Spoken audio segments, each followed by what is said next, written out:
మిత్రులకు శుభోదయం.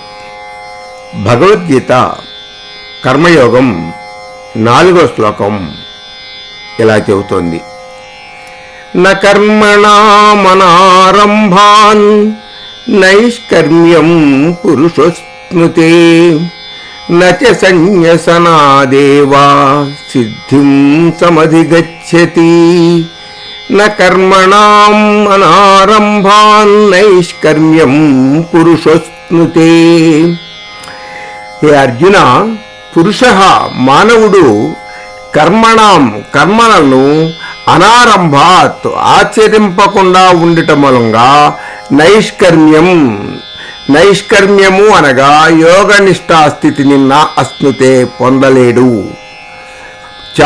మరియు సన్యసనాత్ ఏవా కర్మలను త్యజించినంత మాత్రమున సిద్ధిని నా సమధిగచ్చతి.